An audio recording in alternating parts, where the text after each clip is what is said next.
And we are live. We are on. Okay. I wasn't ready to be on quite this minute.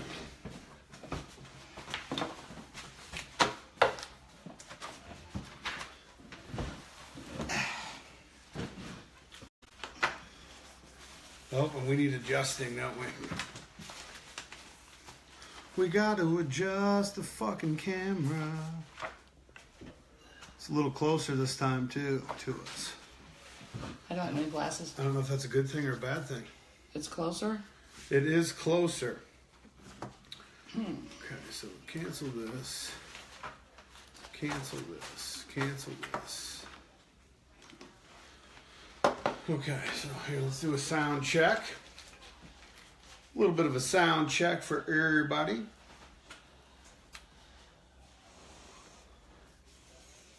I'm still doing my homework. We've got 3 people watching already. How you guys We do? doing? I'm going to do a little sound check on the microphone. How Hey, you everybody. doing? Okay. I think we're good to go. Okay. What's up, Carlos? Thanks for joining. Thanks for joining. Episode 86, Hitter or Quitter. All right, let's run this Hitter intro. or quitter. Microphone off. Now, don't let me forget to turn that fucking microphone back on because I do this shit all the time. Oh my god, okay. Okay, so let's get the intro going here. Hey, do you guys like my new glasses? My new readers I got? Oh, hang on. What do you think of those? Look. That's all like pinup style. I know. I was kind of going for a little different thing so I could see. Okay, so Until I get to the doctor for the real ones.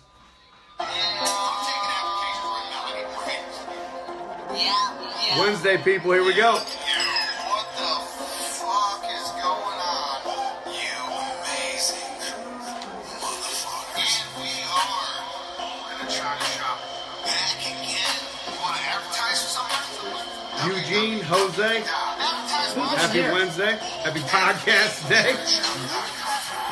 What the fuck is the weakness?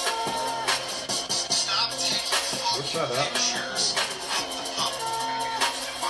Yours truly, Ty Lumley. No.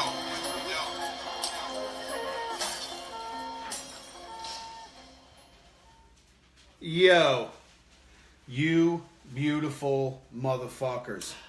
I thought Welcome. you weren't saying that anymore. Well, I'm still saying it. Fuck them. Fuck Facebook and their whole Beautiful, fucking mighty, thing. fine people is what he meant Fuck. to say.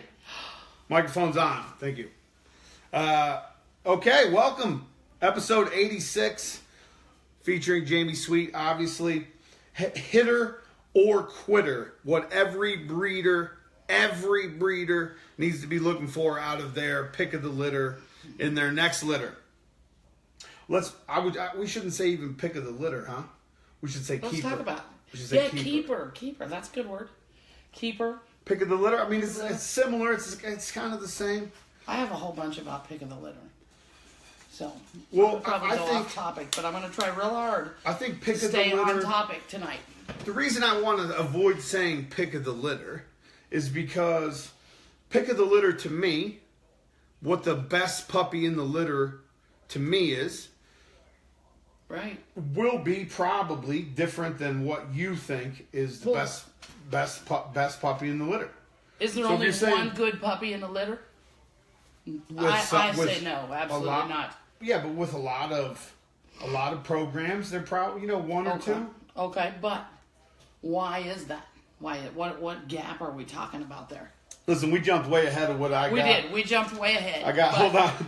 He I gotta almost do- started a little argument with me there over the one pick in the litter. No, I And the just think. gap. I want to talk about the gap. I just think with a lot of programs, no, there's going to be 3, 4, 5 if it's a big litter. Sometimes your stuff, my stuff, a few other people. You're going to have multiple puppies in the litter that are really good, well, really nice dogs. Can It we could talk be about this now or my no? first pick could be different than your first pick, so there actually could be 2 pick of the litters in the same litter. For Or, sure. I think- Hold on. I gotta run these. I gotta run an ad real Okay, quick. I gotta do cut me off. upcoming events. Okay. Upcoming events. Bangkok, Thailand, March 25th. The ABKC Art of Bully Show.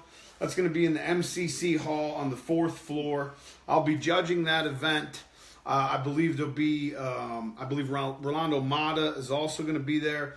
I believe a few people from the States with their bullies are going to be there. I know for a fact there's a couple people from Texas coming who listen to the show, reached out to me to ask me if we could have a little meet when we get there. Yes. Hey, yes. The answer is yes. See you there.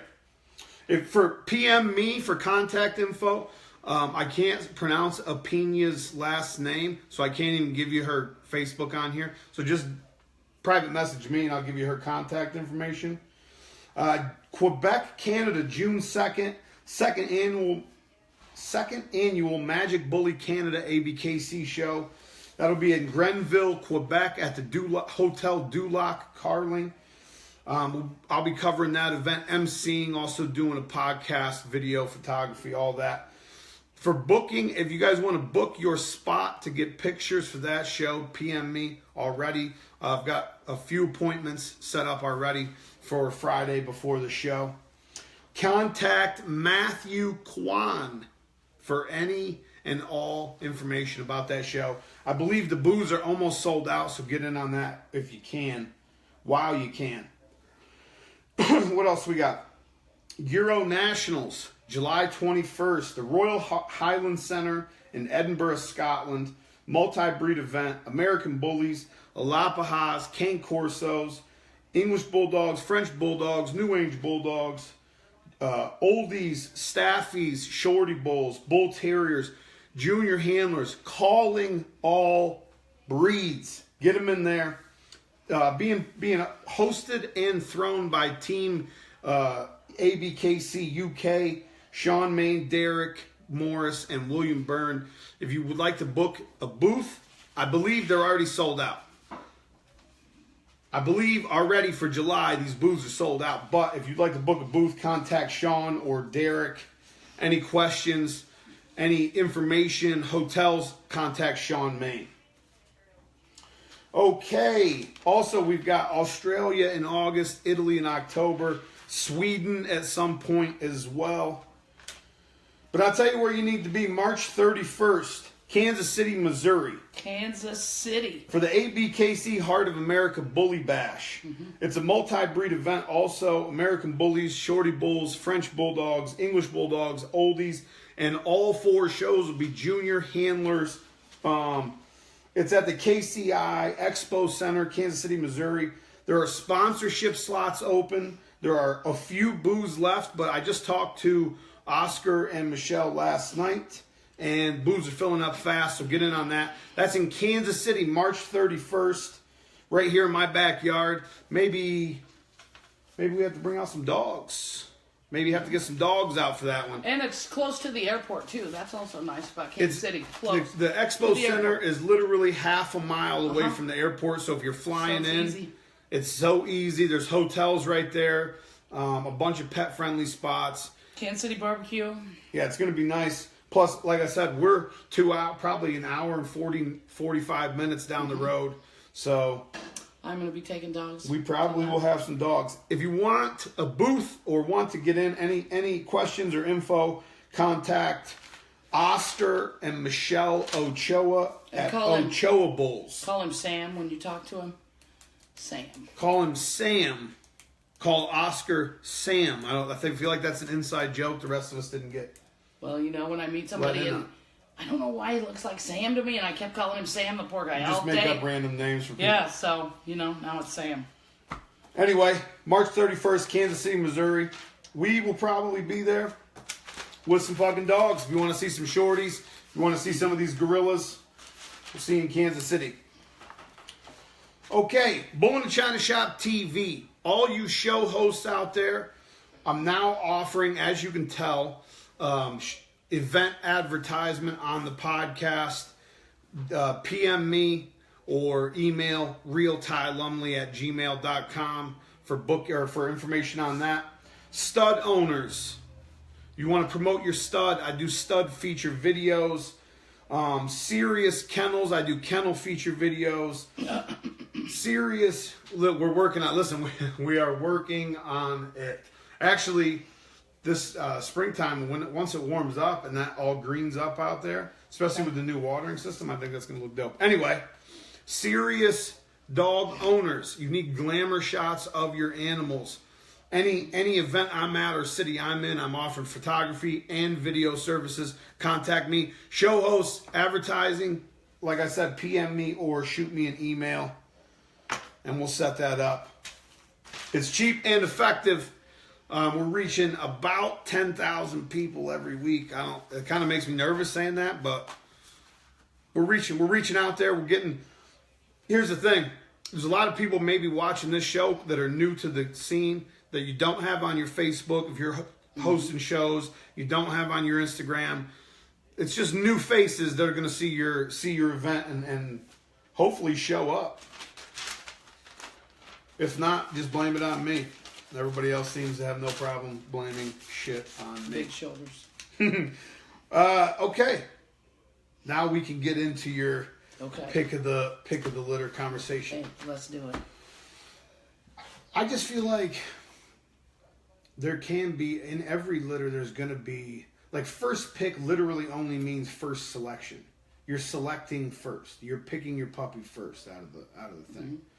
But just because you have first pick doesn't mean your pick is going to be the best as an adult, the best dog as an adult. And we could be picking for two different things. And we most likely are going to be picking for two different things. When we were getting ready for this, I Googled. I just thought it would be fun. You can go to Wikipedia and find out how to pick a puppy. Wikipedia has got... That's pretty cool, huh? I think it was Wikipedia. Anyway, their version of picking a puppy was not anything like how I would pick a puppy. So... What did Google have to say? What did Wikipedia have to say? Well, it was pretty basic. But obviously they were picking puppies for, your Fisher Price. My first dog is a pet. Right. That's how you pick it. Don't get the shy puppy. Don't get the aggressive puppy. Don't get the sick puppy. So a lot of temperament based. Like they were looking at. Choosing. Right. Yeah, like the main things. Maybe if you want a pet that you would. Right now, that's a different conversation. If you're looking, it depends on what you're looking for in the animal. That's really. Okay, that's right. That is why huge. are you picking out of this litter in the first place? Are you looking for brood stock? Are you looking for a show animal? Mm-hmm. Are you looking? First of all, if you're looking for a show dog, you're looking for something you can show. Probably shouldn't be picking a 6 or 7 week old puppy anyway, because you really don't know. Especially with American bullies, shorty bulls, a lot of these bull breed puppies change so much from 6, 7, 8 weeks. Obviously, the proportions and the look, for the most part, at 8 weeks, you know what you're getting into. But it's hard to tell what a top line is going to look like at 8 weeks. It's hard to tell what a rear is going to finish out to be at 8 weeks. To me, it's hard to really even tell what the shoulder assembly is going to finish at 8 weeks. So it's if you're picking a show dog, you should probably be picking something a little older or from really consistent, proven parents, Or you've done it a bunch of times, and that's what I was going to say about these litters. When you've done this time and time and time again, you have a lot of experience. The gap in the consistency of your litter should be getting smaller if you haven't changed your mind. Right. Mm-hmm. Right. And so, is there such a thing as just one first pick? Yeah, there is. There is in litters. In some litters, there's no picks, but yeah, in some litters there ain't one in the whole thing that's worth keeping. Your experience, the dogs that you choose to put together, Sometimes when I look at a litter and I pick a puppy, I think of the 30 dogs I kept before I kept that one. So that makes it very different. Well, yeah, see, and that's for litters when you're picking. That's a different scenario even than when I'm picking. Right. Because I'm only 3 generations, sometimes 4. When we get into, using mega stuff, 5 generations. That's not, I know what's behind there. And I know, over maybe 100 litters, what I've seen and different traits that I know are grow going up, to, right. And when you've watched it grow up and it's the same, very similar blood or very similar, phenotype, very similar genotype, it makes it a lot more consistent. So, you know, the gap of the puppies, you know, you close that in. Yeah, and that's the goal, I feel like, for a lot of people, is to get more consistent with the litters that you are having. Hey, before we get too deep into this is going to be a good conversation. It's going to be information that pretty much if you breed dogs, pretty much everybody's going to want to hear what this conversation consists of. Feel free to hit the share button, like it, leave a comment, share with your best friends, everybody that's got dogs that you know. Share this motherfucker up and down. Okay. Oh, I'm gonna keep a tab. That was one. That was one share plug. That's all we're gonna do we're gonna shoot for only one share plug. If I don't see some shares going down, I'm just playing. No, but I think, okay, so when it's a lot different now than it was when you first started picking puppies too. Oh yeah. When I got my first couple of dogs and set my first couple of breedings up, I was looking for much different things then when I was making a pick than I am now. And that's like you said, the gap of inconsistency is much tighter now than it was then. And I didn't realize you don't know how stuff's going to grow. So you see something as a puppy that you like, and I really like that. But you don't know how it's going to finish, where now I see certain things that you've seen before. That I've seen before, and certain, like we were talking about earlier with the woolly bear fur. Yeah, right. Certain traits that I know are associated with certain types of dogs in my stuff. So I see this certain coat, and I kind of know, and I see a certain look on the puppy, and I kind of know, because I've seen 4 or 5 of them grow already. So I kind of know what's going to come out of that. And when you first start off, you probably did this too. It's a really cute little puppy.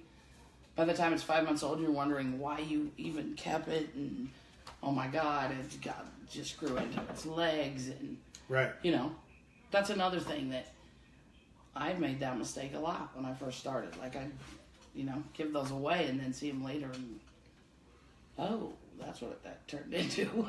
Yeah, I got super lucky with that, because the first dogs, the first like 3 dogs I got, they're all taller, 18 inches, 17 inches.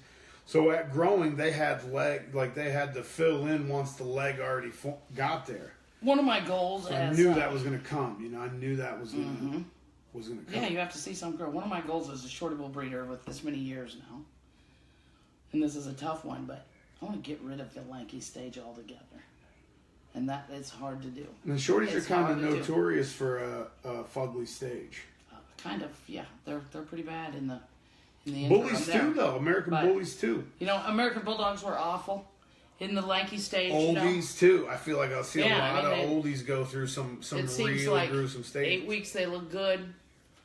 By 4 months, they're starting to stretch. At 5 months, they have a body, no head. Right. At 6 months, here comes the bottom jaw out. So, but listen, fuck what you're looking for right now. Yeah. Because that's like 15 years, 18 years in the making. When you first started, let's go back all the way to when you were like the concept of a shorty bull even came up. So before that, okay. You're making a shorty bull. In your brain, you say, all right, I'm going to make a shorty bull. When you do those breedings, what were you looking for in the first few generations? Like when you're trying to decide, is this a hitter or a quitter? Do I keep the shit or do I Well, first I had to keep a whole bunch of stuff, because I didn't know, because the Frenchie threw me off. Right. Really, really a lot. Right. The English Bulldog I've been familiar with. How do you mean threw you off? Well, I didn't know what it would do, because I hadn't had Frenchies. I'd had English, Right. And the Staffies, I've grown those. The Frenchie was something new to me, and I didn't really like them. I'm not a Frenchie lover, because I don't like the ears. I don't like the protruding eyes. They're not for me. But I knew that I had to have something. It was like a little insurance policy. I didn't want to lose all the bully. I like the squareness, Probably the overall size too, huh? That's pretty close to the frame. Yeah, and then Had some really nice Frenchies, like I bred Amy's dog G.I. Joe, who was he was the coolest little Frenchie, you know. Right. He was so courageous and brave. And that's when I was, you know, coming off ABs and oldies, and I was super into drive, like Right. really into drive. Like the B-cap tests got brought into play. Yes, and what I learned over the years is maybe that's a little too much drive. That we didn't need all that drive. Like we talked about. You know, but it's still good. It's good to have. You got to give up something to get that drive. You do. So when you come to a turning point or maybe a crossroads in the program and say, I really want bullier dogs, you almost are forced to give up some of that drive. You are. I said I wasn't going to get off topic tonight, but I'm going to kind of get off topic. We always get off topic. I always matter. do, because there's so many pieces to this. But one of the things that you just have to learn, you have to know what you're looking for. And you have to know that because they say English Bulldogs, you know, the majority of them are slugs, that does not mean all of them are. I wish dogs were that easy. They're not. And so that drive, let's just use drive for an example. You can find that in all breeds. You can find aggression. You can find all these different drives in all breeds. You just have to know what you're looking for. You have to pick it out. And so that was something else that I was paying attention to. You know, I wanted a Frenchie I was really into that drive, you know, and the bravery and that. And so you were really even across the muscle definition. But even across different breeds, you were still looking for similar traits. Yes, maybe not necessarily. If you're going to breed English Bulldogs to show in the AKC, you're probably going to want to focus on the breed type and breeding to the standard. But if you want to add an English Bulldog into a program where you want certain traits, you're not going to be looking for an English Bulldog that perfectly fits the standard. You're going to be looking for an outlier. I'm going to be looking for those traits. For the exception. Yes, the exception. The exception. That's right. And then I want to focus on that. The way you want it to be built, and then bring those traits in. So and when you you're picking a puppy, a lot of the English Bulldogs. You know Levi. Right. He's not going to place in your show. I mean, it depends on what else is in the ring right now. At ABKC shows, there might be 2-3 Bulldogs there, and nothing's really a great example. Or His not top maybe line, one. His top line. Remember, it was like that, straight. Right. I loved it. I love that about him. That's why he was so important. But so when you're picking a puppy, getting back to what we were saying. So when you're bringing these other breeds in, and you're not sure what traits you're going to get, how would you go about then choosing a puppy? So you're saying you played the numbers game, but you kept a lot of stuff. Always play the numbers game. Everything to me, I see everything as numbers. 8 out of 10. You got to have the room to do it, the money to feed them, You do. You do. There's a lot of stuff that goes in that. But you're saying in the beginning, to make sure you were going to get those traits that you were breeding for, you kept a lot out of each Yes, I had litter. to keep, because I had to anything grow that showed potential. And this is a. I got to move this. This is a good discussion about this. When I would breed, I'm adding in the English Bulldog. We'd get the puppies. Right. It's really hard not to choose the fat, little, cute, wrinkly, huge boned one that looks just like an English Bulldog. Right. That's so hard because they're so cute. But that's also a wedge-shaped body, which you weren't looking for. Yeah. You were trying to look for and wider hips. I was trying also. to, have this distinct difference without losing it all. Right. A difference. And so, keeping the ones that you had to look their bodies and stuff, but most of the time they weren't the real wrinkly, fat-headed. No, but I love this because I love the fact that we're even getting into this, because it's a different concept for most of us, because we are breeding American bullies, and now shorty bulls are purebred, and you're not really doing foundation stuff, so you're not talking, but we're still talking about traits. But this is like taking it back, right? And a lot of people that are watching are in the beginning stages. I'm only a couple of steps ahead of the beginnings where I was in the beginning stages, looking for the same things. What traits do I want out of this breeding? Now, it's not different breeds, but it's different bloodlines. And we know how much variance different bloodlines can have, even within bullies, even within the one breed. And when you've been in this for a while, you know what bloodlines are notorious for what things. Generally, Right. that's also numbers game So, right there. But it comes back 8 to out the of 10 traits that times. you're looking for. It comes everything always. I know people hate hearing this, but it always comes back to the traits that you're trying to get. And you have to remember this: it's okay in the beginning if you don't know what you're looking for, because you don't. You don't when you first start out. Right, you have an idea. You're attracted to a breed, you get it. That's where we all start. Right. Okay? So, when I'm asking you to be specific and that, really just tell me what you want to do. Just tell me what you want to do, and I can probably guide you, in the right direction of that. And that's when you have a breeder that knows what they're doing, knows their blood, has done enough business to know. You've got to keep these people happy. Right. Unhappy people, are you really going to tell these people it's going to be something and then they come back, later and it's not what you said? That's not real cool. There's a lot of people that just shut that off right there. Like, wow, that's not me.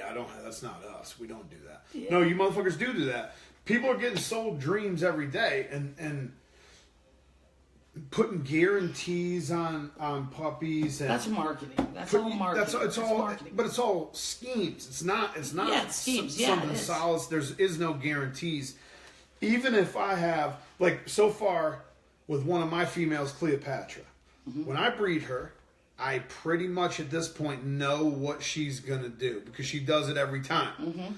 I'm still not going to guarantee somebody buying a puppy out of Cleopatra that it's going to be this and this and this. Right. Well, no breeder can guarantee anything because people are. Because I'm going to raise it differently than you are.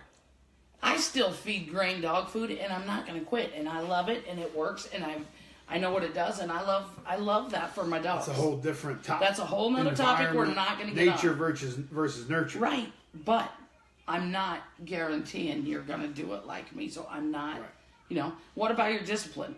You can wreck a dog with that. If you want a show dog and you discipline it wrong, what can happen? You can break the dog. For sure. That never goes far in the show ring. But anyway, back to, so... No, but I think that was relevant because I feel like, people, what people really, what they want to do, like the ultimate goal. If your ultimate goal is to have a big facility and be a big breeding program, then you're going to take different steps and you're going to keep more dogs than somebody that just wants to have 3 or 4 dogs and have some couple litters, maybe 1 a year, 2 a year. What that 1 litter or 2 litter a year person, what he's keeping and what you're keeping building a 30 dog facility, a program, that's going to vary. That's going to be 2 different things. Well, let's put this in reverse just for fun here. What if money was no object? Money was endless. Yeah, what if, Okay, I know that's a biggie. Okay, money's no object. We're gonna start breeding dogs, okay? Because I've always wanted to do this. What are you even gonna do? Are you gonna buy a puppy? Are you gonna buy a bitch that's 2 years old? Are you gonna buy? What are you gonna do with that? Because that affects all of our decisions. No, it's a legitimate scenario for me. If you're asking me if I had all kinds of money, we gotta. Mikey's got his phone ringer on high. But if you're asking me, if I was starting and money didn't mean anything, I might purchase a puppy, a young female, if it was the right color and pedigree and look and everything. But my first couple of purchases are going to be adults that are proven to produce the certain things that I want. That proven word again. Proven word. A proven word. To me, you is a proven word. Well, to me, if no, a female, to me, what I mean by proven, if you breed this female, she has 6 puppies, and 5 out of those 6 puppies are something close to what you wanted when you bred her. That bitch is proving to me that she has the potential to throw those traits to produce what I'm looking for her to produce. So, and a stud, I probably buy a stud that I've seen produce what traits that I want to get out of him. Just sure. like. I mean, I'm gonna see it. If I see it, money's no object. I'm buying whatever. Exactly, that's what I mean. But again, a dog that shows me. Yeah. So I'm gonna have idea of a dog that I want to build in my head. First and foremost, I'm going to build the dog that I want in my head, and money doesn't matter.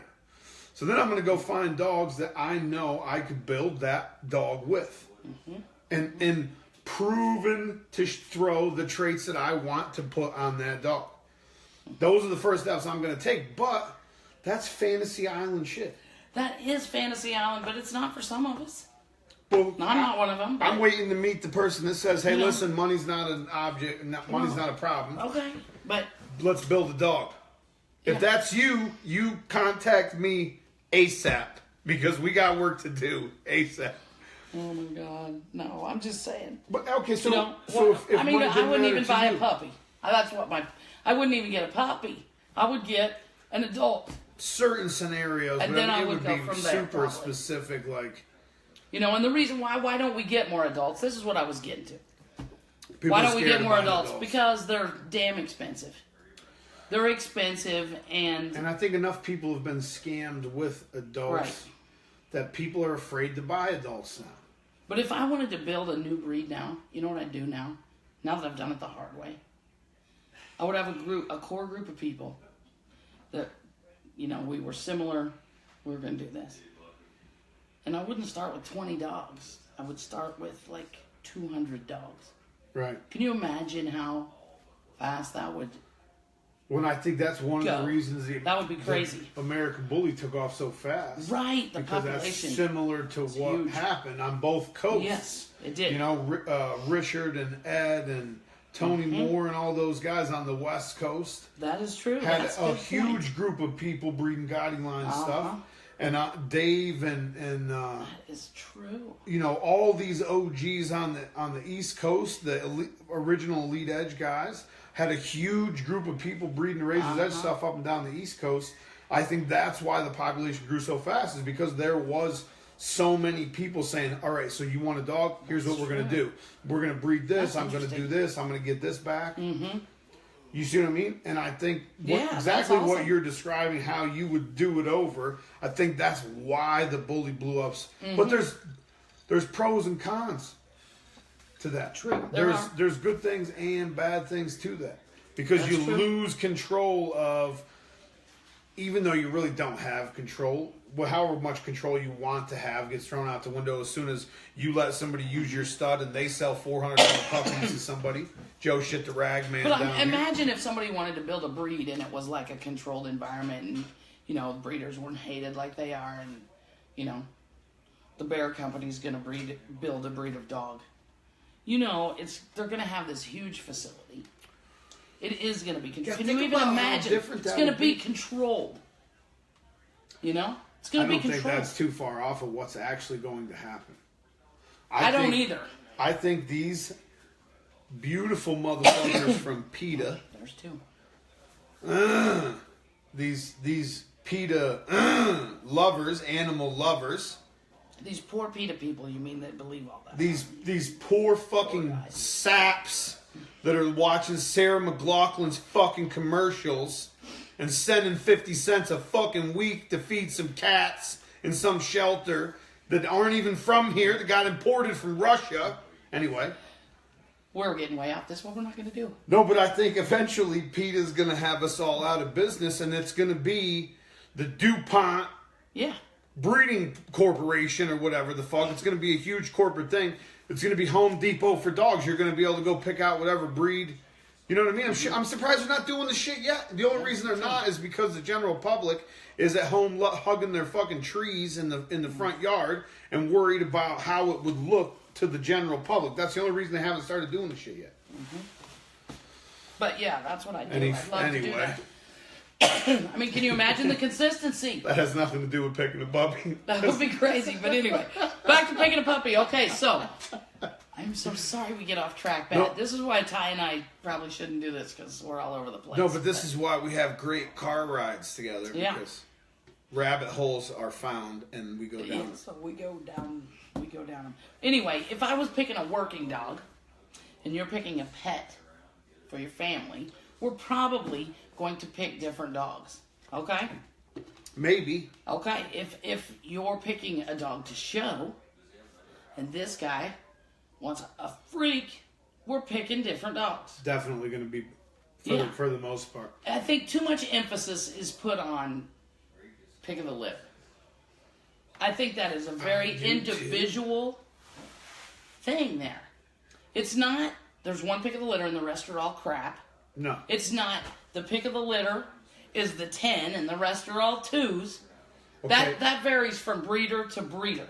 I want to mess with the breeder where that's closer together. I don't want 10s and 2s. I want 10s and 9s and 8s. And if there's 2s, I don't want to see them. Exactly. That is what I was just. I had this little Colt 45 holstered over here, waiting for you to get done. I don't want if there is 2s in your litter. Don't even show them to nobody. Just don't take pictures of them. You can clearly see if you've got 3 really nice, thick, healthy puppies and 2 rat-a-tat-tatters. Don't show anybody the rats. And leave the figure rats out of why. it. Figure out what happened. Why are they that way? Maybe it's just they're slow growers. Maybe it's the runt and they're catching up. Maybe at 6 months old they're going to look like a fucking chihuahua, and you don't want people seeing that shit came out of your breeding program. Not that you should hide shit, but why would you show someone that, there's going to be, genetics aren't always going to line up. There's going to be bad stuff that comes out.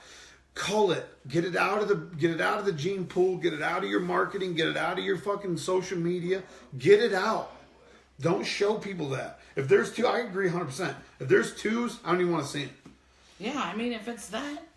But okay, so here I got a question. I almost hit you in the face. Listen. Last week I had instead of just a small coffee, I had a medium coffee. And the shit had me sweating like I was about to go to church or some shit. Spinning like I could barely sit still in a chair.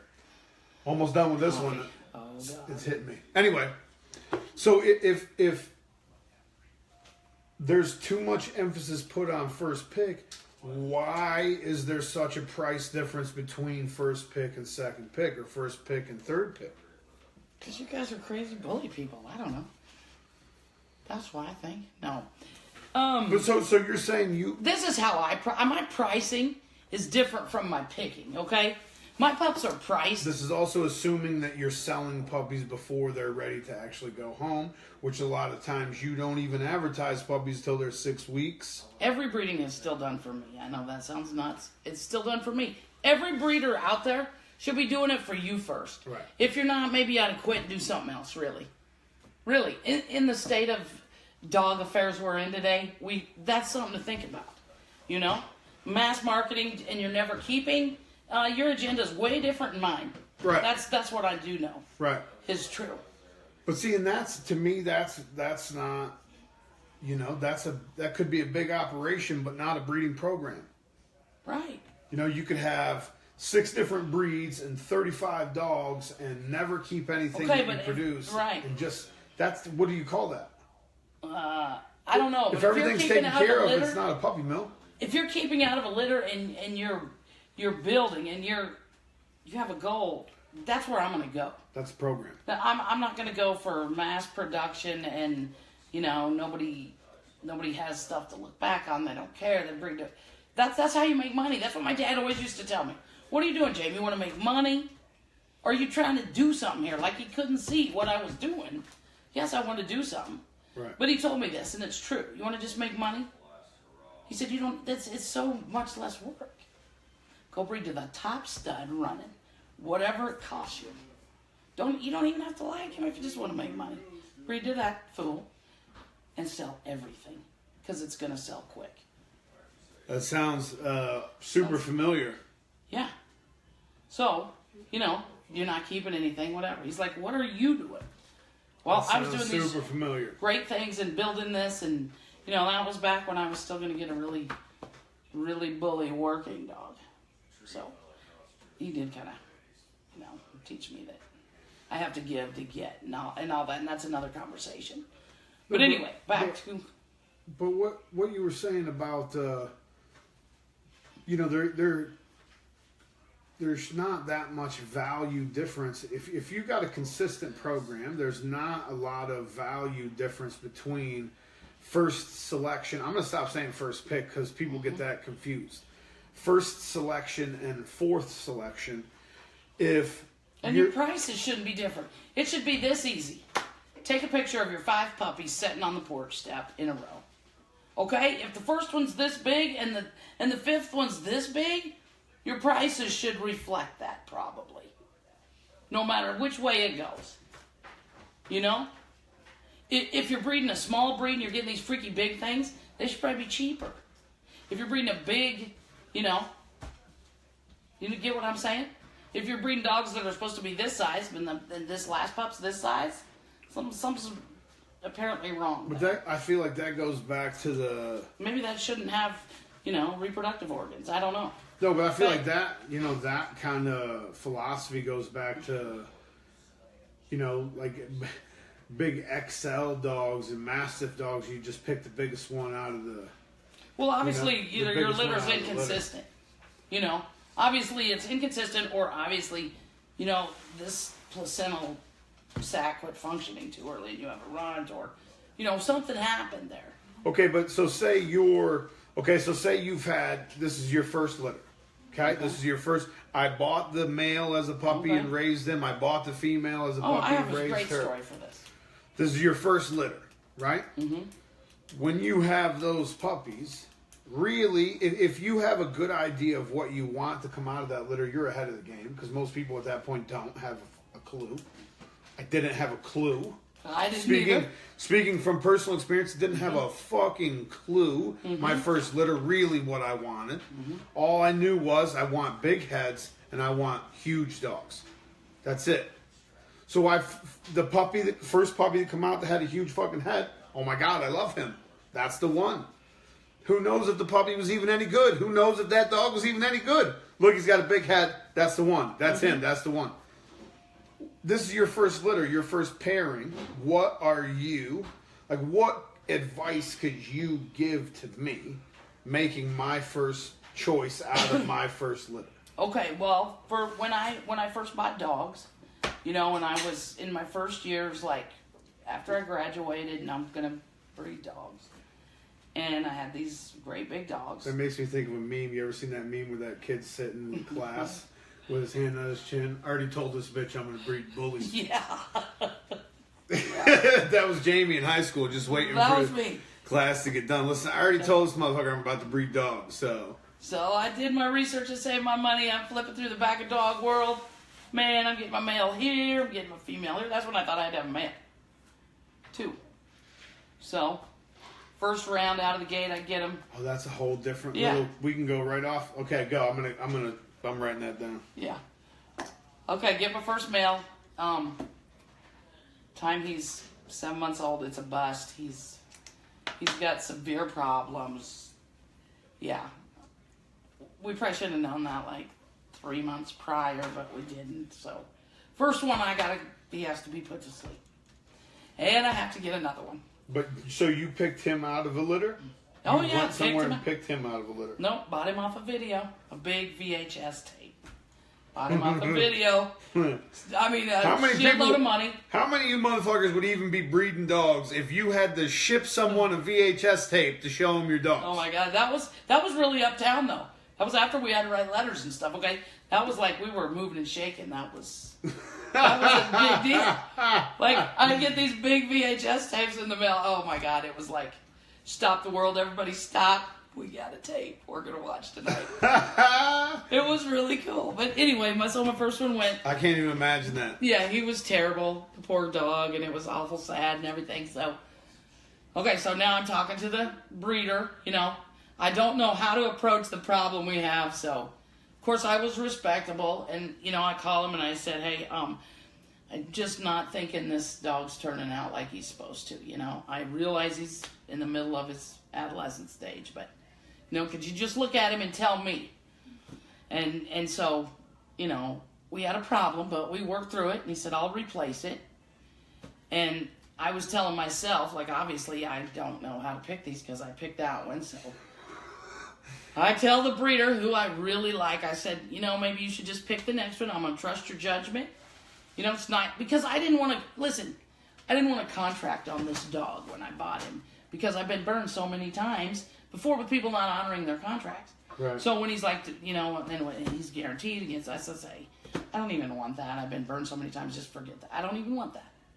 It's like, well, you know, I'm going to give it to you anyway. But anyway. I recommend everyone getting a contract. Yeah. So, anyway. 2018, get a fucking contract. Definitely. So, the guy's, you know, he's like, he looks at it. He's an honest guy. And he's like, oh, yeah, that's definitely a problem, you know.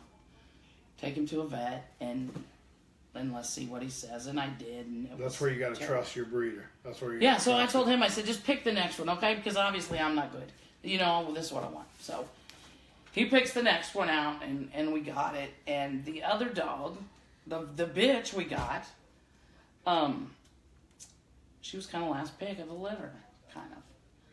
And no, she was really the last pick of the litter. She wasn't. I didn't want her. And Mike Sweet said we were buying her because we drove like 10 hours and saved our money. And oh, you mean she was the last one there? She was like she was the one we had to like crawl on our hands and knees into the doghouse to drag out. That kind. Yeah. Yeah. So. Oh man, that sounds terrible. It was terrible, but anyway, she grew up into a beautiful bitch, and believe it or not, I had an accidental breeding. Then, when I got the replacement dog was young. You know, it was like 11 months old, and I have an accidental breeding, get this litter of pups. So it was two lines that they weren't really crossing together at that time because it was kind of taboo. Everybody had their own little line, and you know, if you like this, you didn't mess with that. And so we had this happen. So of course I call my breeder of the male and tell him what happened and show him the litter, and he's like, "Wow, you know, those are pretty nice puppies." And I thought they were nice, you know, they all looked the same, very similar, you know, and it was a big litter. It was like 7 puppies. That could be a good sign and a bad thing too. If they all look like, if it's consistent, that's good. But if it's all shitty, that's consistently shitty. That's not good. That is bad. That's true. So his advice to me was, "Hey, you're going to breed these, right? I mean, that's what you told me." I was like, "Well, yeah, I'm going to breed. I mean, yes, I am. Yes, I did." And his advice was, "You need to keep all the females out of that." And I was like, "There's like 3 or 4. I can't remember if there was 4 or 3 or what there was. I'd have to go look." I was wanting to keep one and one male. And it, you know, that's when we started talking about, you know, why are you keeping another male, blah, blah, blah. You need to keep these girls. You need to sell the males. These are phenomenal pups, you know. Right. But when I was looking at them, they weren't phenomenal to me. They weren't terrible. I mean, it was just like I was numb. I didn't know because I hadn't raised enough of them. Right.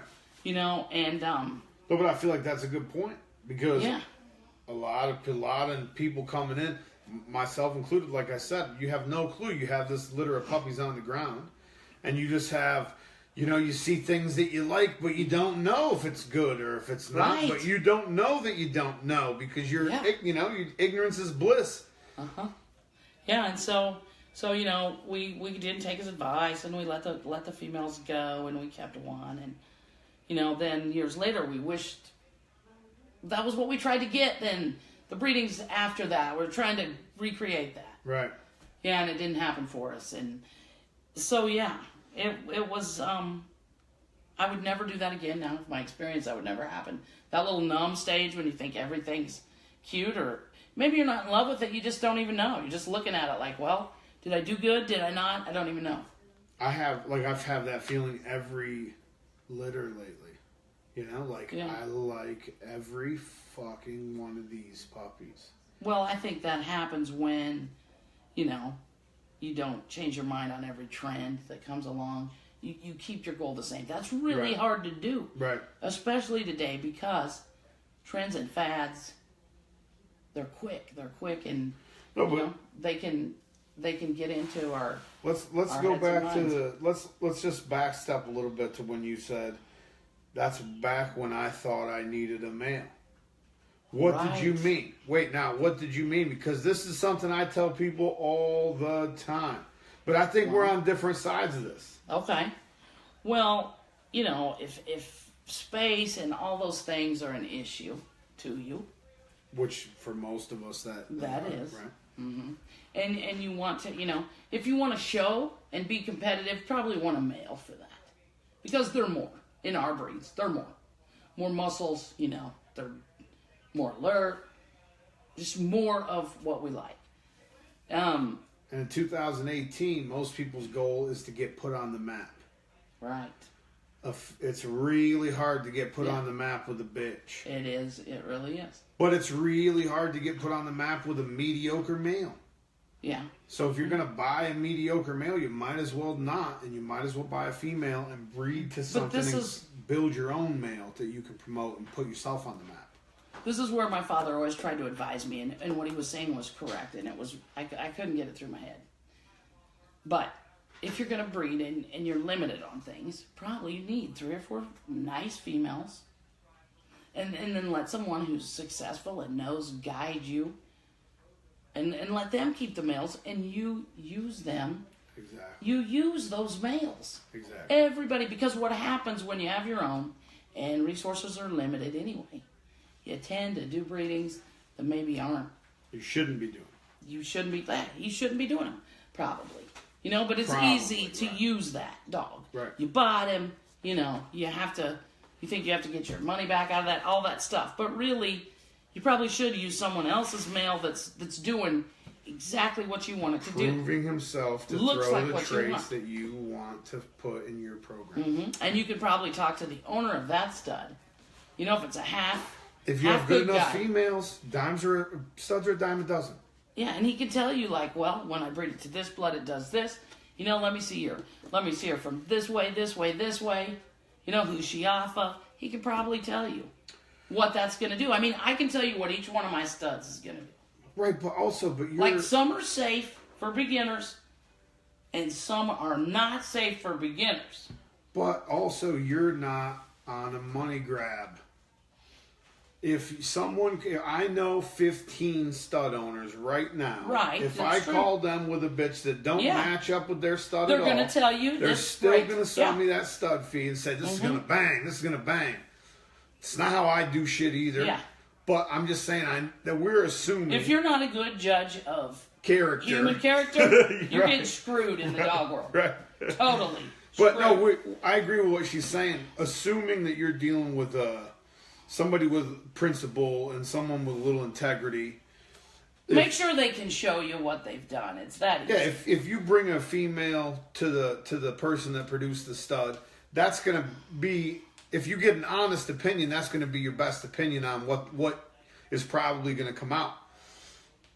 I agree. I think if space is an issue, if you don't have the space to have a real program, 10, 12 dogs, 15 dogs, you probably shouldn't focus on a male unless the male's exceptional. You know what I'm saying? And you want to show. You're better if you want to show and show and show and show, and that's your main thing, you probably want one. But still, you if you're gonna have a stud, this should be a life law that you fucking live by. If you're going to own a stud, it should be above average. A mediocre stud is worthless. Yes, cut that thing. It's fucking worthless. And the majority of studs being pushed right now are mediocre shit. Mm-hmm. A mediocre stud is worthless. That's why you can't get my shit cheap, because my shit is above average. And I'll tell everybody that. They were just overran with mediocre studs. Mediocre bitches that come from good litters could produce you nice shit. Mediocre studs are worthless. They're fucking worthless. When you call a stud owner that's doing something and they have a program they're trying to build and they've been around a while, they are definitely familiar with how the stud gets the blame for every little bitty thing that's wrong. Yeah. Now, when it's somebody who's not about the quick buck. If you sold more than 3 stud fees in your life, you understand how the stud gets blamed for everything. Every single thing. If you don't get that, that's a dead giveaway that you haven't bred enough dogs yet. In this just world. not there yet. But we do know that. And so, somebody that's been around a while is going to tell you, hey, look, that's probably not going to match with this boy at all. You know, and this is probably what's going to happen. Right.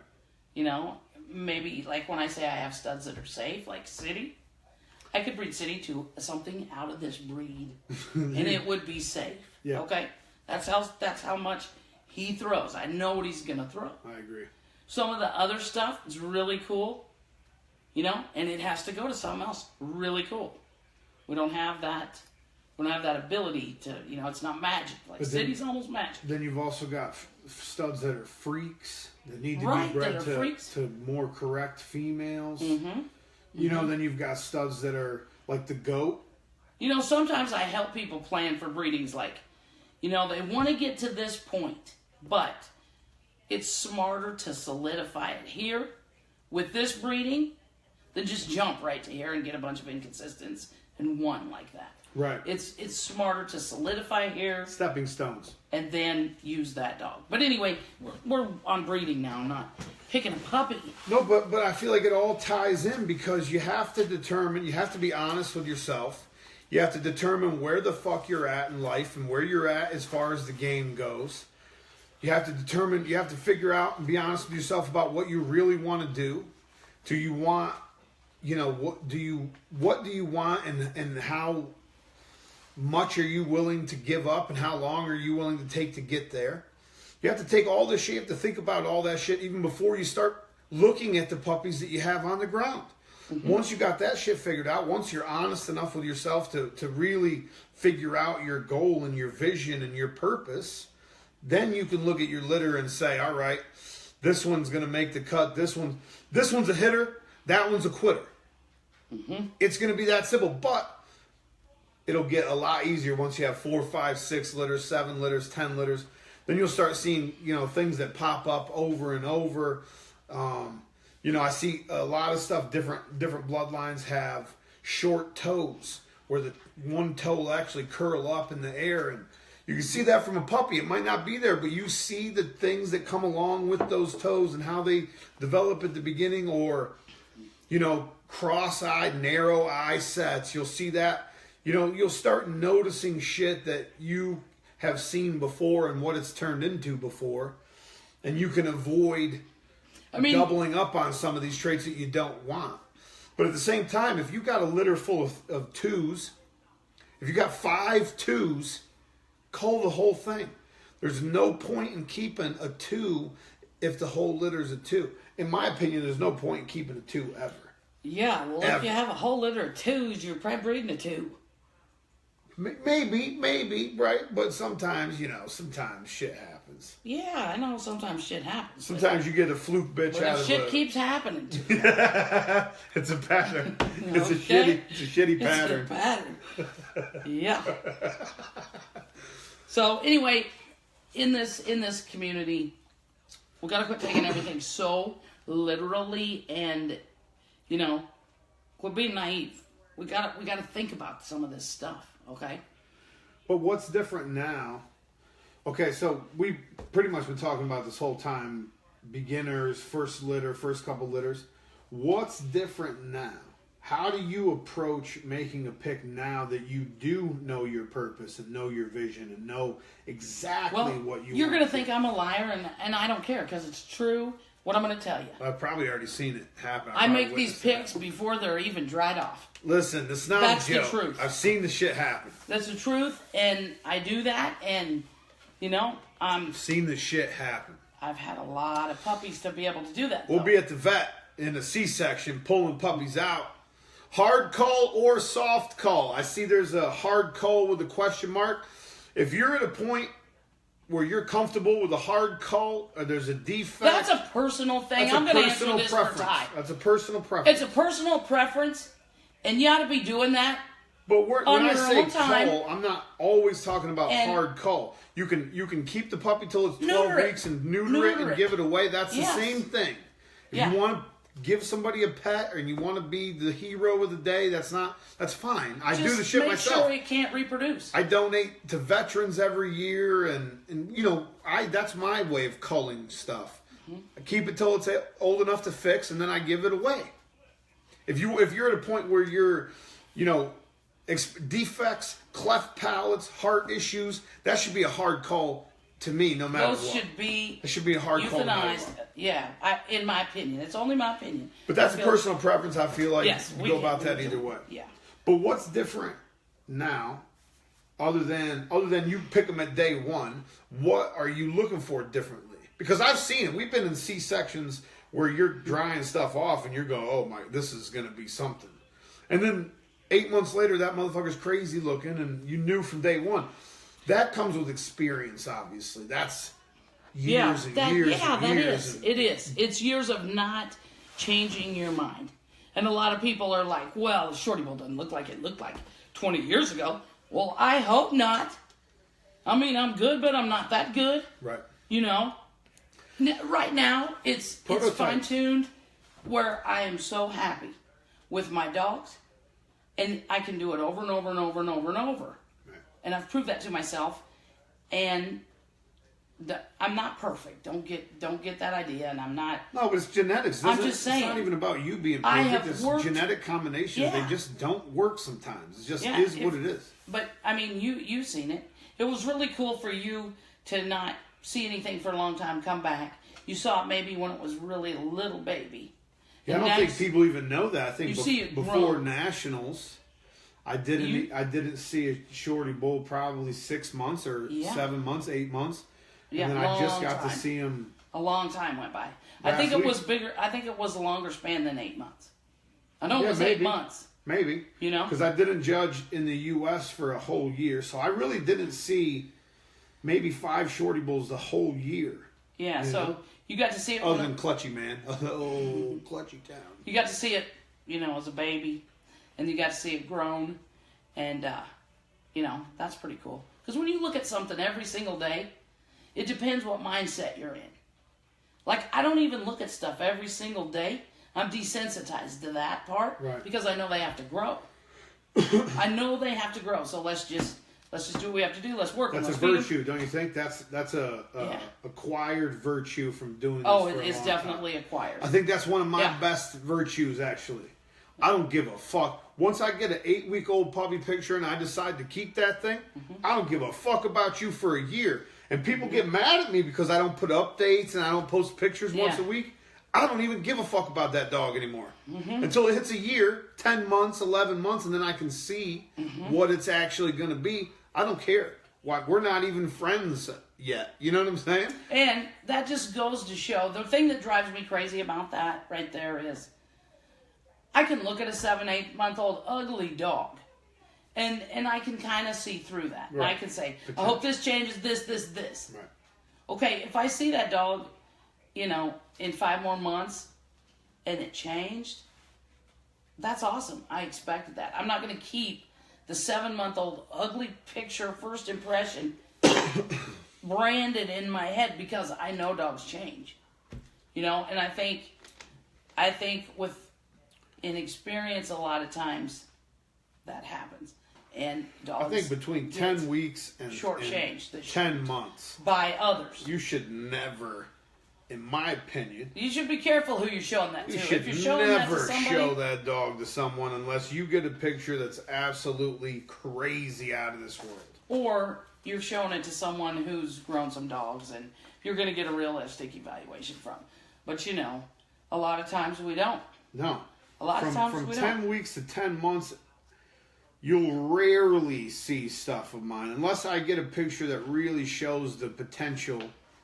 But that's what any time between 10 weeks and 10 months, you're going off potential. Mm-hmm. You picked it at 8 weeks, you think it's got potential. You don't know until 10 months hits. That's when you really find out if it's got potential. This was kind of cool. I Googled some stuff just to show the differences when you pick a puppy because, different breeds we're going to pick for different things. Different jobs we're going to pick for different things. Right. So this was how to pick the right puppy with the puppy temperament test. Okay. See, I'm instantly off the train because I've seen multiple equations and shit for picking puppies. As soon as I see it, I'm off the train instantly. These are neat. It's a good generalization. I want to hear the things- test though, for sure. The things you should look for, but there's certain I can things. see one already. Yeah, like if you have to do all this, if you're still doing all this stuff, okay, obviously this is for, you want to know how this dog's gonna come into your family. Okay. But this is for a pet. This is for a house pet, basically. Okay, but there's a lot of things that could affect this test. So if you probably have to still read this to do your test, you probably aren't realizing this. If the breeder brings the puppies on a slick floor and they've never been in the house before, you might want to let them acclimate a minute before you begin your test, or they're all going to fail. Right. I'm big on what happens before a test because I taught school for too long. Kids need to eat. Kids need to, they need to feel comfortable. Then we take the test. That's the same thing with dogs. If we're just grabbing puppies up, snatching them, going to a new environment. Maybe they've never heard the sounds of a city, but I don't want you to come to my house, so we're meeting in the park. Or maybe they've never been out of the whelping box. Well, that's and bad. Then the breeder dumps them on the kitchen floor while you're making your pick. Yeah. Those puppies never been out of the whelping box. They're going to panic as soon as they hit that floor. So you give them 10 minutes to just acclimate. I like that word. Acclimate. Any kind of sensitivity or desensitizing acclimation. That's going to be, this test that's actually going to affect how puppies act as far as temperament goes. Sometimes you get confident puppies, it's not going to matter, but that's probably exception. And if you're not, real accustomed to this, we don't want to break any puppies. And when I say break puppies, maybe the cake pan with the nuts and bolts is a little too much for the dogs that have never been out of the whelping box. We're not trying to scar them for life. Okay? But maybe the vacuum is a little too much for puppies that never been out of the whelping box. Okay, so this says if you're considering adopting a puppy, you might find this useful before you bring the puppy home. You've done all your homework. You found a reputable breeder. When you meet the litter, stand and observe the pups. Watch how they interact with each other. Is one submissive? Is one bossy? Who is most bold? The best advice when picking a puppy is to stay away from extremes. For most people and families, the best dog falls somewhere in the middle of the pack. Neither the most dominant or the most submissive. Now, so right off the bat, they're telling you to take the average Joe out of the fucking when litter. You're starting, I hate it. When you're starting out, I feel like that right there is super great advice. Get one down the middle of the road. Give me the craziest motherfucker in there. You ain't normal. No, and that's bullshit too. I learned a long time ago I don't want the crazy shit no more. I want the puppy that's sitting in the back corner when everybody else is going crazy, doesn't really care. Touch me, okay. Don't, okay. I don't care. A lot of times, we know what we're capable of. We know what we can bring a puppy out of. We know maybe what's missing. We know maybe what was too much. I mean, and I'm talking shit, obviously. It's picking puppies like now. What they're talking about and how I pick a puppy is way different purposes. Yes, way different. Way different everything. I just thought this was interesting because good and well, somebody's going to buy a pup from you and they're going to Google this right here. I actually didn't even think about that. They're going to Google this and this is, oh yeah, I'm telling you that. I actually never even thought about that until you just said that. Mm-hmm. Okay, so here's what you're supposed to do. Okay. I've had people come and do this before at my house, and it was really, really interesting, because this house is pretty much a nut house. We passed with flying colors. Yeah. Nuts and bolts in the cake pan? Nothing. That's nothing. Did it actually says somewhere nuts and bolts in a cake pan? You know what? That was like 20 years ago, but I'm going to see. But that was part of the test that my pups had to pass for a guy. Yeah. So, kneel and clap. Jesus Christ. Yes, kneel and clap 5 feet away from the puppy. Lightly clap your hands. Determine the degree of social attraction, confidence, or dependence. Okay? Normal. Pup's going to come up to you. His tail's going to be up. Dominant. What's he going to do? Come up, jump in your face, bite you. Submissive. Comes hesitantly, tail down, or doesn't come at all. But they say independent. He did not come at all. I'm questioning that. Yeah, that might be skitty right there. Follow you. Walk away from the pup. Squat down and encourage him. using your voice and gently clapping to follow you. The purpose is to determine the degree of following attraction. So the kneel and clap was test 1. That was the first. That's the first thing they want you to do. And this is what? This is test 2. That's test 2. Test 3 is the rollover. Test 2 is walk away and see who follows you. Yeah. And you know what? When you raise a lot of pups and you have litters, the walking away thing is so interesting to me always, because puppies want to follow whoever's the alpha. So when we get those puppies weaned, like I wean at 5 weeks, they don't see their mother again. Right. Because I want her to dry up. I want these guys to become independent. So they're going to look at you for the alpha. It's during that little time, like 6-7 weeks. Now, I'm not recommending everybody do this. Please don't just jump out and do this and say Jamie said. I've watched trainers do this. I watched Mose do this with pups. This is what Mose is so impressive with puppies. He will walk down to Pica Boulevard with puppies, 6 or 7 of them, no leashes, and it's unbelievable. That's how much interaction he has with his puppies, because he's making working dogs. These are also and he's a trainer, yes. Malinois or... But it's very He's impressive. got presses also, yeah? Mm-hmm. Presses. But, you know, we can take some of this, because all of that's going to help you. Yeah, no doubt. If you're showing your dog, all this is, is important. Anyway, it goes through. You roll the puppy onto his back, You've probably seen old guys do that. See what they do when they struggle. Does he look in your eyes? Does he not? Does he struggle? Does he just lay there and go limp? Those are the 4 things, I'm sure. Okay, then petting. Whoops, you pet the puppy. Pet the puppy, and, what's he do? Is he trying to bite you? Does that scare him? Does he act like he's never had human hands on him in his life? And that should tell you things. Then you play with a toy. If we're going to buy a dog and we want to do protection work, obviously we want one that's going to grab a toy and, do that. Right. We don't want to have to build one to learn how to do that. So, all these things, they tell you, they give you clues to what your puppy could potentially be. Where is this from? This is from helping you with your dog training. I don't even know. Where's it from? This is Google? This is a Google article? I just Googled this, puppy test. I Googled puppy tests. I will never be reading that again. I Googled puppy test. Okay, so that was one. But I want to show you how different this all is. No, and like you're saying, if you're looking for a house pet, a lifelong companion, you're going to be looking for different things than I'm looking for.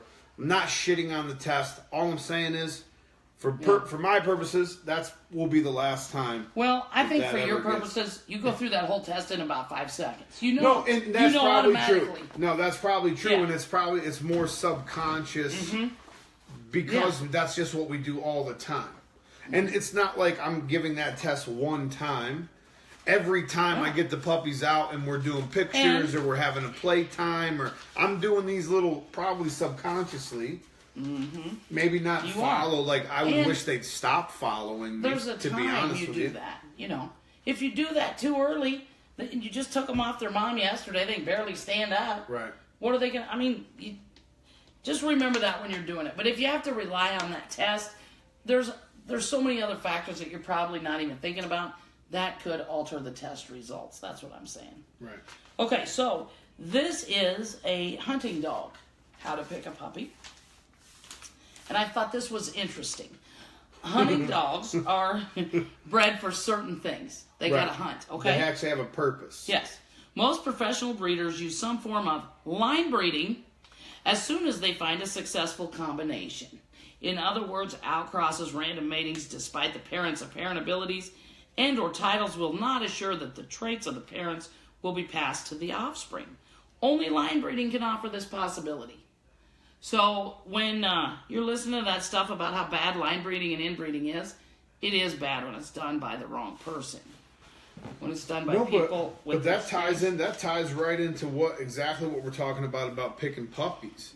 If it's an outcross litter, let's say it's your first male you bought, first female you bought, and it's an outcross pedigree, regardless of the traits, if the traits are consistent on both sides, most likely you're still going to pull some fairly consistent traits.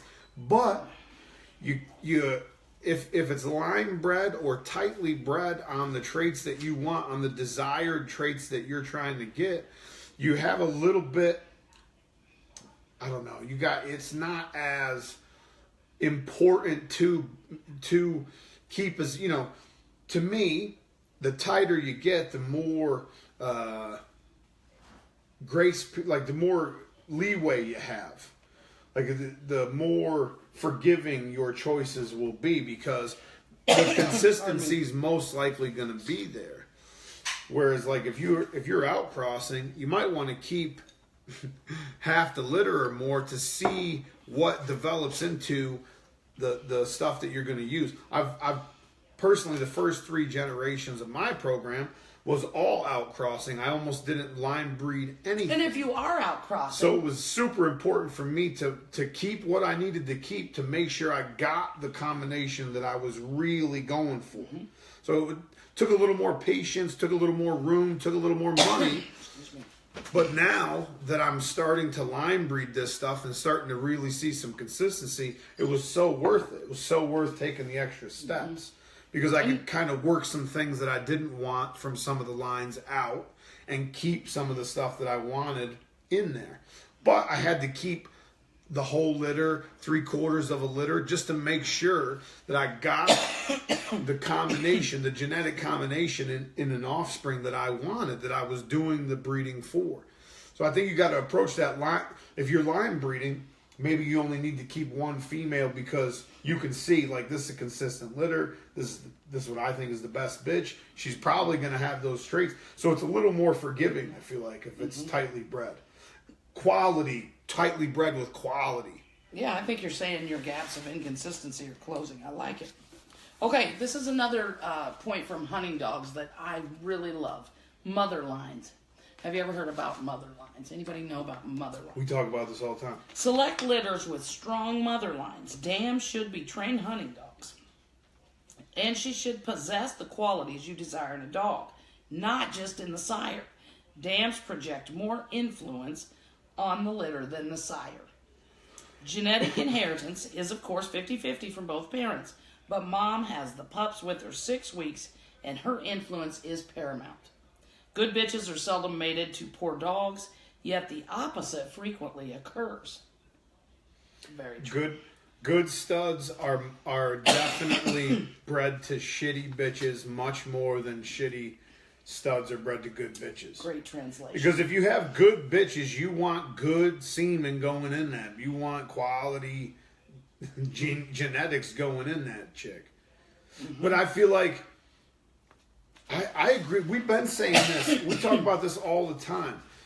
The fact that the genetics are 50-50, that's science. We all get that. 50% from the dad, 50% from the mom. But the mom carries the puppies, whelps the puppies, and nurses the puppies. Her influence, I believe, the overall look of the litter, physical look of the litter, is going to lean towards the mother also for the most part, because that's what makes good studs good studs. That's why a quality stud with dominant genes is so rare, because females take over litter so much. Just my opinion, just what I've seen over 10 years, conversations that we have all the time about how much influence that female actually has, even though the genetics are 50-50. But it's 50-50 everything. The physical traits could be all the female, and the inside of the fucking dog could be all from the male. See what I'm saying? It's 50-50 doesn't mean it's going to be half physical traits from the dad and half the physical traits from the mom. That's not how it works. 50-50 genetics could be different combinations. See what I'm saying? Could be 50% let's say the dad's got a hip issue or a heart issue. That could transfer to all the puppies or none of the puppies.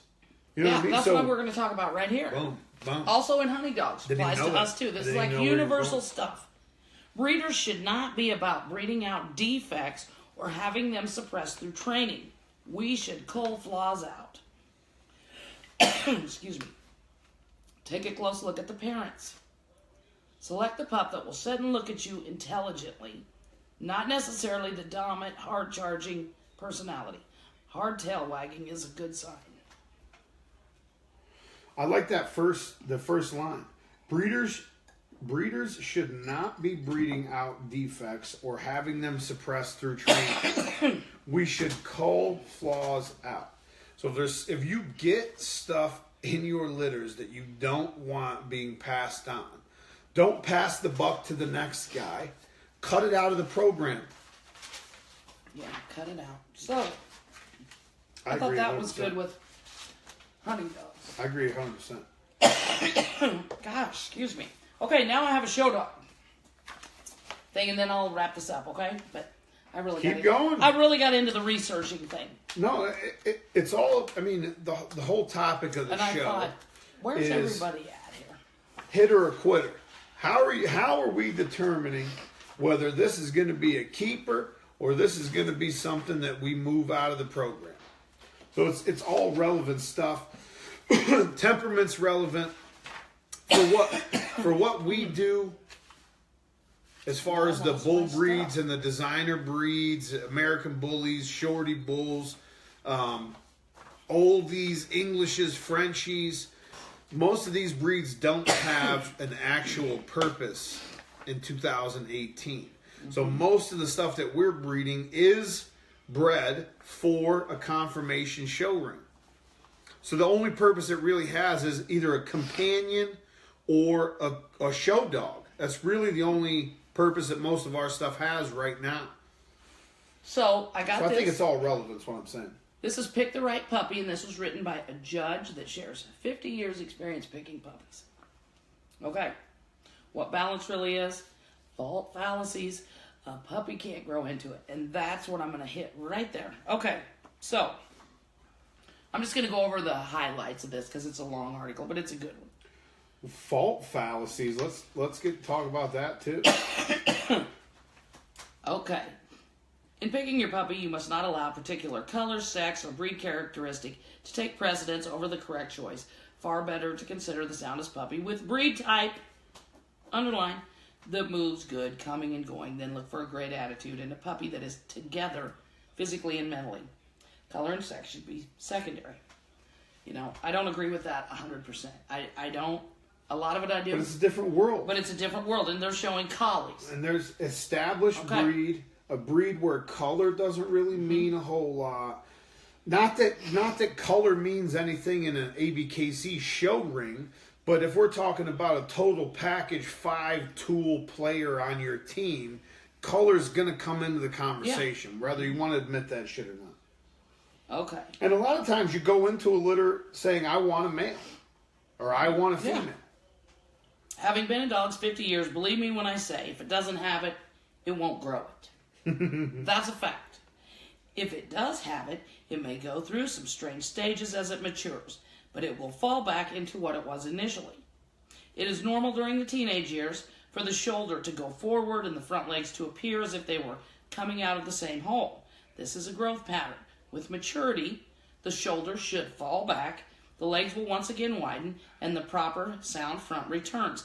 These dogs will normally settle size-wise if one is willing to wait. Hold on. Back. Pump the fucking brakes. That's pretty good, huh? That is an amazing paragraph. That's one of the best excerpts out of an article I've ever seen or been read to. Mm-hmm. This is like the most spot on thing I've ever heard. So if you're looking at a puppy in the litter that doesn't have a big head and bones at 8 weeks old, it's not coming. Most likely, it's not coming. If it never had a big head and big bones from 0 to 8 weeks, the shit is not coming. 50 years experience, that's exactly what she's saying. But if you got an 8-week-old puppy that's got a massive head and huge bones and square body and he's proportioned and balanced, whatever ugly stages he goes through, more than likely, most of the time, it's going to come back to that big-headed, heavy-boned, square, proportioned, balanced dog as a mature animal. It's going to go through some stages. And we talk about this shit all the time. Top lines change. Shoulder lay changes. rib cage width and depth changes as they mature.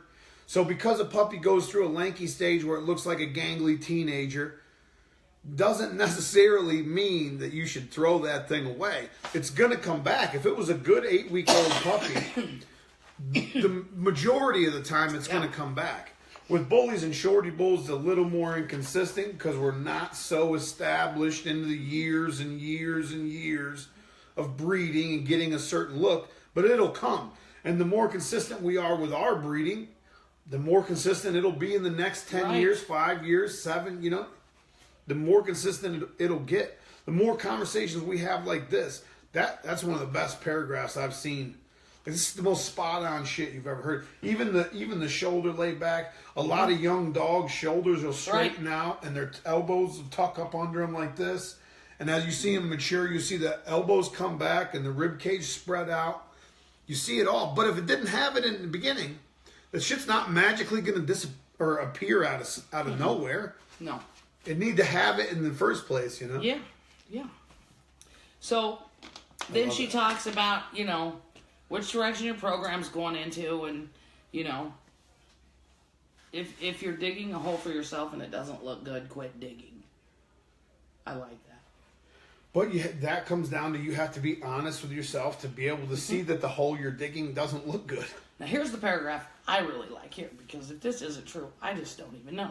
Basically, what we should search for in a litter is a balance between type and soundness.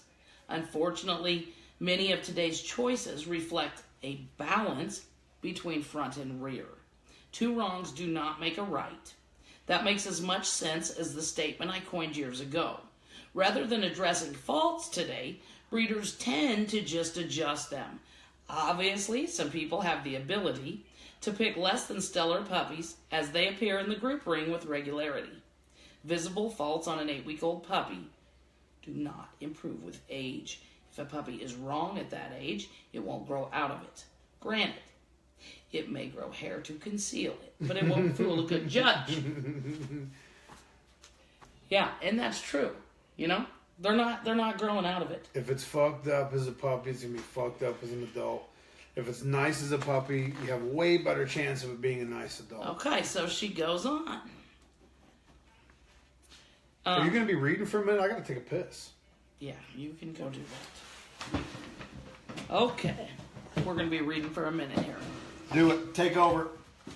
People who keep a single specific trait and allow a poor rear or a poor front end of their breeding program set precedents for future generations. They will pay for their folly in the brood box. The offspring will be the ruination of the delicate balance between type and soundness. That's very important. And then we go on to when you might get that wonderful puppy. By chance, one might get that wonderful puppy. Keep it isolated when selling pets. Do not include any puppy that you are not selling in with those being offered for sale. Ding, ding, ding, ding, ding. If you don't know that, please write that down and highlight it. I can assure you, if your choice is in the group, in the middle of the front room floor with the rest, your pick puppy will beat feet right to the child who picks up on the connection and wails, I want this one. Save yourself that heartache. Put the pets in the box for sale. Don't put your pick in there. Okay. Walking into a ring with dogs bred to standard is a judge's dream. It tests their ability to analyze and apply the standard. This entry reflects excellence regarding breed-specific traits. Those choices, especially in a big entry, will reflect consistency of type. There is little joy derived from sorting a group of mediocrity. That's the story of my whole life. Yeah. Actually. Yeah. Mm-hmm. I mean, when I first started bringing dogs in as a handler, I didn't even, I mean, you know what a dog that will win looks like, but that a dog that will win is not necessarily a great dog. Mm-hmm. I think that's where people get super confused. Because a dog goes into a ring full of average dogs and wins doesn't necessarily mean it's a great dog. It just means it was better than the average shit that was in the ring. You know, now lately, what we've been getting in the ring are we've actually been getting some great dogs in the ring the past 3, 4, 5 years. But I think initially a lot of dogs that won and had a big win streaks and a lot of numbers 10 years ago, 8 years ago, 7 years ago, they weren't necessarily great examples of the breed. They were just better than the average shit that was in the ring at the time. So, I mean, I agree with that 100%. 100%. And as a judge now, a lot of the times we're sifting through classes trying to find, hoping that there's a great dog in there somewhere, And it's tough sometimes because you don't run into a great dog. And you run into a lot of good dogs, but sometimes you just don't run into a great one, And you have to pick what is the best out of the good dogs that are there, even if you can't find a great one in there. So I don't know. But I agree with that 100%. I love this article. Yeah, this lady, she's a great... Do you have the name of the author? Mm-hmm. Yeah. Her name is Katie Gamble. I don't know if I'm saying it right. Yeah, Katie Gamble. AKC Judge, thedogplace.org. Yeah. I love this article. Yeah, she had a really good mentor, of course, like we talk about all the time. But the mentor of long ago remains the most informed and intelligent person I've ever met.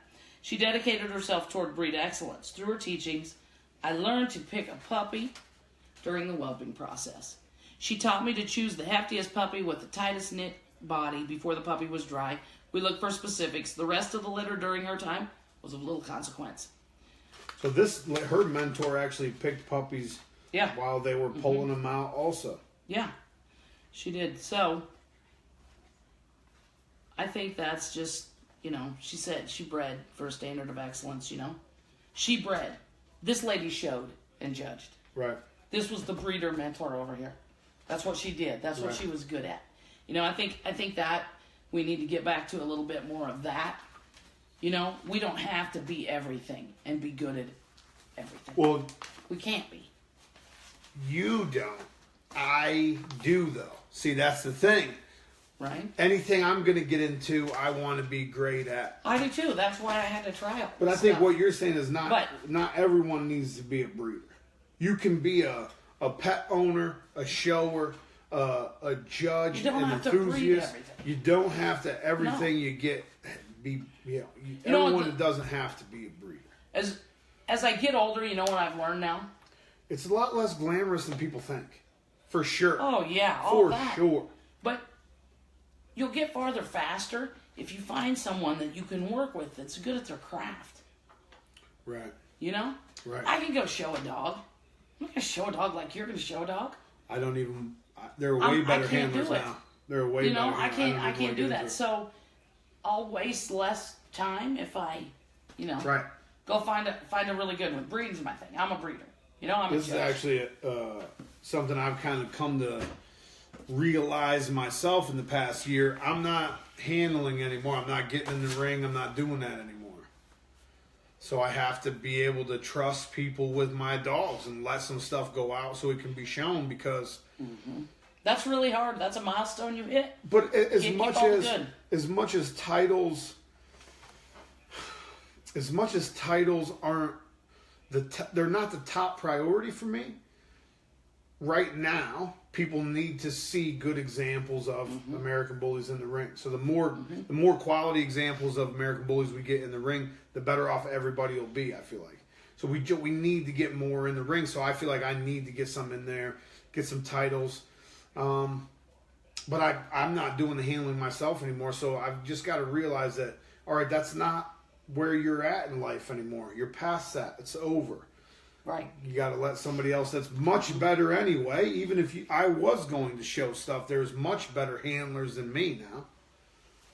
I think we should wrap up with this. This is something that I really like, this little piece I'm going to read because I'm a breeder. I'm about good breeders. I'll fight for good breeders. I don't think we deserve the stereotype that we're just horrible people because we're breeders. We're not all equal. This is called An Ode to a Breeder. An Ode to a Breeder. By Peggy Adamson. And I want you to listen very, very closely. I listen to everything you say. A breed will stand or fall according to its breeders, not its loyal fanciers, not its judges and handlers, not its exhibitors, nor its trainers. For the breeder is the only link between the past and the future. Only through him can the breed stay alive. Or her. Or her. Like the sculptor, the painter, the poet, he is driven by creative compulsion. Or she. But he, more than any of the others, is caught up in the race against time. The sculptor works in stone. His mistakes can be changed by the chisel. The breeder works with the flesh. His mistakes may take generations to correct. The sculptor can put his work away and eventually come back to it. The breeder is a captive of his breed and can never really leave it. Why then does a breeder stay a breeder? The answer is that of all the activities in dog sport, he alone has the joy of creation and the pride of enduring his handiwork. When proud owners bring back a fine animal for him to see years after it was sold by him as a puppy, he knows with a thrill how it has developed in just the way he thought it would.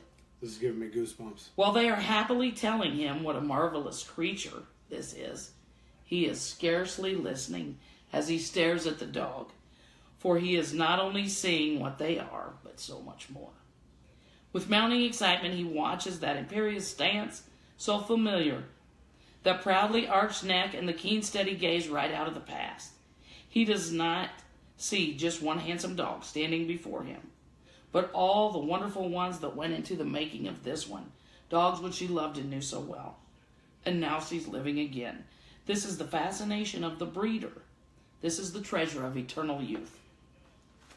It was written by Peggy Adamson. Holy fuck. That's awesome, huh? It's spot on too, because every time, and you know for a fact that she's right, every time you see one of your productions, you see everything that you had your hands in to make that production. You see the flashback of when that was a puppy and you said, you know what this is going to look like? Yeah. And then you see it as an adult and you get to either determine, well, it looks exactly, that looks like what I thought, or, well, it didn't grow how I thought it was going to grow. I mean, it didn't kind of develop how I thought. What'd you feed that thing? Yeah. Hey, What'd you do? But yeah. That's the most spot on shit. You had That's 3 nice. spot on articles tonight. Yeah, I was trying to do some That's it. research, get it from Hour and a different half. viewpoints. That's For, it. for We're everybody out. who stuck around, I love your fucking faces. If you guys left early, I still love your face. Share this right now before you leave, before you cut this feed off. Share this shit. Thank you so much. Episode 86. Hitter or quitter. You pick it. We don't know. We can't help you. I'm just trying to give you information to help you. I can't come to your house and pick your puppies for you. Also, I can't set your breedings up for you. That's going to cost you money. If you message me and say, hey, should I do this breeding? I'm charging you money before I give you an answer. I'm just letting you know. I love your faces. See you later, people. See you next week.